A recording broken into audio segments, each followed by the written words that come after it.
President Trump, in a series of Sunday morning tweets, attacked Hillary Clinton, saying Republicans were pushing back against the Russia allegations by looking into her.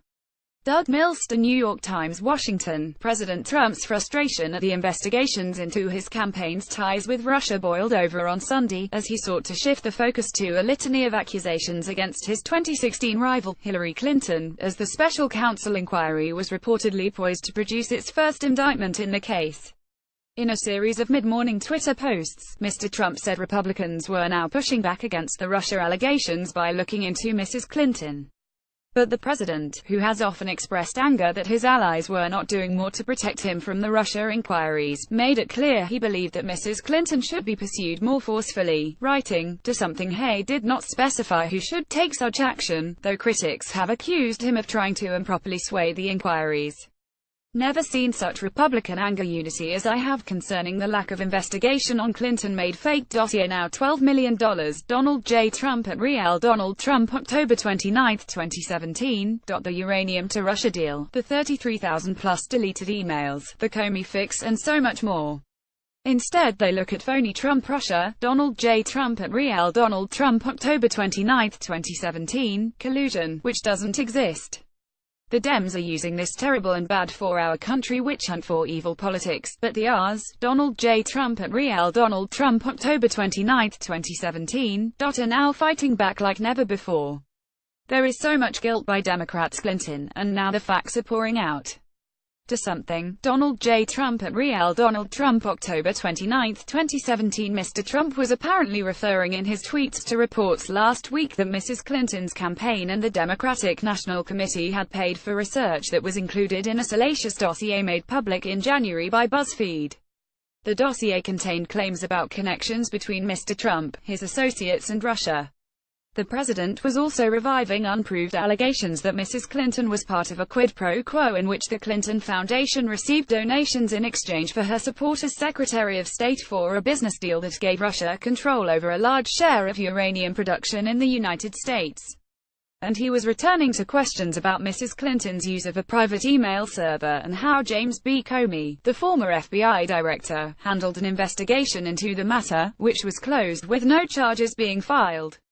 Mr. Trump initially cited the email case as a reason for firing Mr. Comey before conceding that it was because of the Russia inquiry. The president's Twitter fusillade came as he and his advisors braced for the first public action by Robert S. Mueller III, the special prosecutor named after Mr. Comey's ouster to investigate Russian meddling in the 2016 election. As part of his inquiry, Mr. Mueller is believed to be examining whether there was collusion between Mr. Trump's campaign and Moscow, and whether the president obstructed justice when he fired Mr. Comey.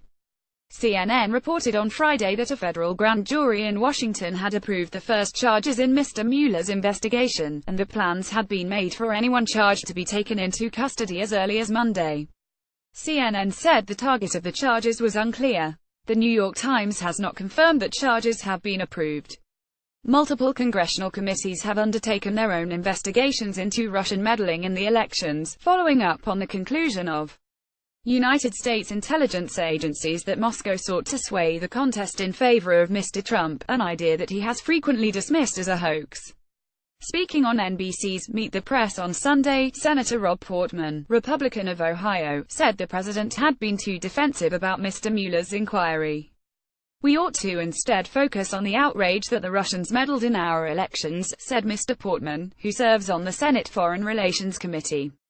Ty Cobb, the White House lawyer handling the response to the Russia investigation, said that the president's tweets were unrelated to the activities of the special counsel, with whom he continues to cooperate. The tweets came days after House Republicans announced that they were opening new investigations into two of Mr. Trump's most frequently cited grievances: the Obama Justice Department's investigation of Mrs. Clinton's emails and the uranium deal. Mr. Trump is working to fuel those inquiries.